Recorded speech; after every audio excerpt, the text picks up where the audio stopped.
puisque la candidate israélienne était recluse dans sa chambre d'hôtel, Slimane, lui, s'est essayé à un duo avec une autre candidate, la candidate luxembourgeoise, Tali, qui est israélienne elle aussi. Bref, vous l'aurez compris. Sans avoir pu voter pour Slimane, donc, disons-lui merci et bravo. Bravo de ne pas avoir tout mélangé d'abord, et d'être resté, mais ça devient rare par les temps qui courent, normal. Et bravo aussi de l'avoir fait jusqu'à incarner ce vrai camp de la paix, la vraie, la républicaine. Et si on peut espérer encore, pourquoi Slimane ne chanterait pas au JO? Allez! Et comme on disait il y a encore quelques dizaines d'années, Salomon, Slimane, vous seriez pas un peu cousins? Allez, bonne semaine sur RCJ. Merci beaucoup Déborah Munzer et on prend à présent la direction d'Israël pour parler de ce jour du souvenir Yom HaZikaron. Avec vous Julien Baloul, bonjour. Bonjour. Un Yom HaZikaron extrêmement douloureux. Les cérémonies organisées dans tout le pays ont été bouleversantes. Vous avez assisté à celle qui a eu lieu à Tel Aviv et vous avez choisi de partager avec nous certains instants qui vous ont particulièrement marqué. Oui, absolument. En fait, tous les ans, à Tel Aviv, d'ailleurs dans d'autres endroits du pays, a lieu une cérémonie qui s'appelle Shirin Batikar, c'est-à-dire des chants sur la place.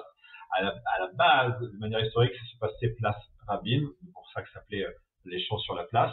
Et en fait, des chanteurs célèbres venaient et chantaient des chansons en mémoire des soldats tués.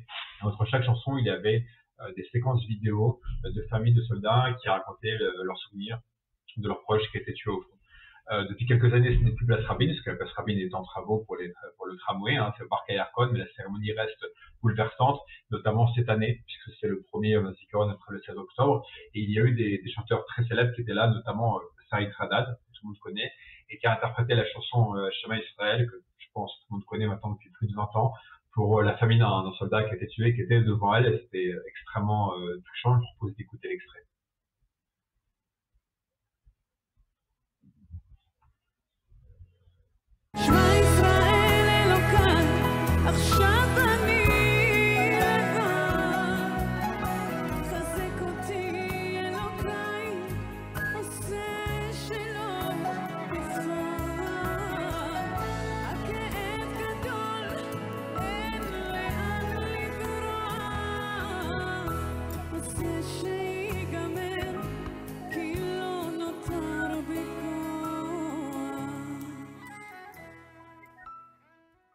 Le deuxième extrait que j'ai choisi de partager avec vous, c'est Ivry Leader, un grand chanteur israélien qui chante la chanson Zacheti Leov.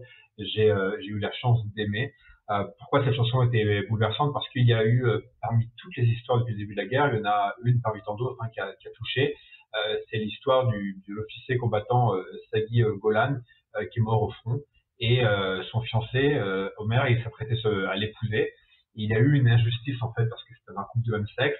Et à la suite de cette histoire, le gouvernement israélien a changé la loi et la Knesset à l'unanimité, droite-gauche tous ensemble, a voté pour changer la loi pour que les couples de même sexe et les couples hétérosexuels soient traités de manière égale dans le deuil lorsqu'un conjoint est tué au front.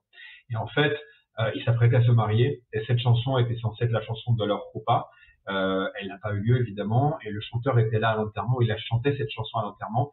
Et là, il était à nouveau sur scène pour chanter cette chanson après qu'un hommage ait été rendu à Sagi qui a été tué au front. Et donc, Ivry Leader qui chante cette chanson. On écoute.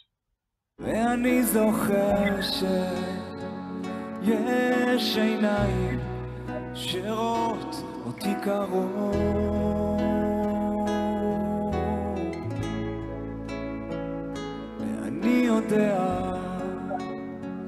שזכיתי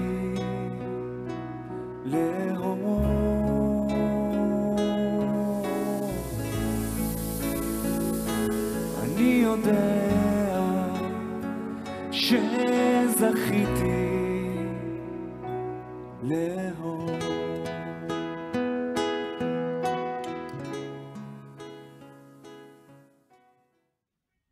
Voilà, la chanson qui dit je sais que j'ai gagné le droit d'aimer, j'ai réussi à aimer en tout cas. Il faut imaginer donc ils chantent ça devant en plus les familles endeuillées, donc c'est extrêmement bouleversant. Et le troisième extrait que j'ai choisi de partager avec vous, c'est le dernier, c'est Netta Barzilai, celle qui a remporté l'Eurovision en 2018, qui chante a cappella sans aucun instrument de musique, une chanson pour la famille de Jamal, un soldat israélien druze tombé au front, une famille incroyable avec le grand-père, le père, le frère, tout le monde était officier combattant dans Tsahal.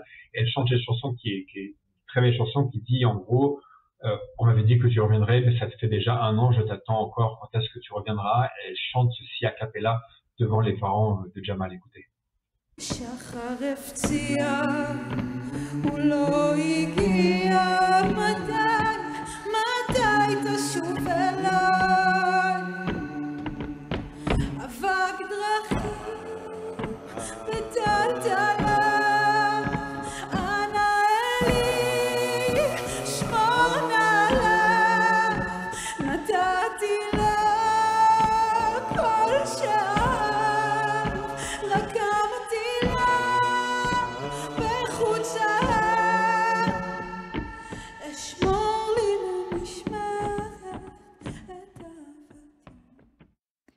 Et ce matin a eu lieu la seconde sirène, l'occasion aussi de rendre hommage aux familles des otages. Oui, c'était à 11h heure locale. Cette fois-ci, j'ai décidé de me rendre place des otages à Tel Aviv, c'est à côté de chez moi, et je voulais être avec ces familles d'otages pour qui le 7 octobre, c'est tous les jours. Ça ne s'est pas terminé. Et il y a eu plusieurs moments extrêmement poignants. D'abord, il y avait beaucoup de monde est venu. Et il y a eu un groupe de jeunes, je pense lycéens, qui a quelques secondes avant la sirène a commencé à chanter une prière. Et le silence s'est fait sur la place. Tout le monde s'est tué, religieux, non religieux, tout le monde s'est approché pour écouter et se figer ensemble pendant le temps de cette prière, puis la sirène. Et à la fin de la sirène, spontanément, la foule s'est mise à chanter la Tikva, l'hymne national israélien, alors que les familles tenaient des pancartes avec les noms et les visages de leurs proches encore otages dans Gaza. Et voilà, ce qui nous fait rappeler qu'on n'oublie pas évidemment tous ceux qui sont tombés au front, tous ceux qui ont été tués dans les attentats, mais on n'oublie pas non plus les otages qui sont encore entre les mains du Hamas. Merci beaucoup Julien Balloud de nous avoir fait vivre ce Yom HaZikaron depuis Israël et on vous retrouve mercredi matin. On se retrouve dans un instant sur RCJ avec plusieurs témoignages de familles de victimes du 7 octobre.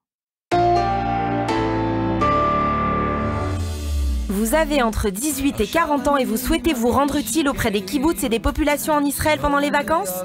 Participez au voyage de solidarité du FSJU Volontiers avec un programme de volontariat agricole et de bénévolat dans les centres d'accueil d'urgence en Israël. Prochain voyage du 19 au 26 mai, du 16 au 24 juin et du 10 au 17 juillet. Informations et réservations auprès de Sephora au 07 57 90 47 85 ou par email fsjuvolontiers@fsju.org. fsjuvolunteer@fsju.org. Ce programme est subventionné par le FSJU et Taglit Onward. Depuis le 7 octobre, les actes antisémites explosent en France.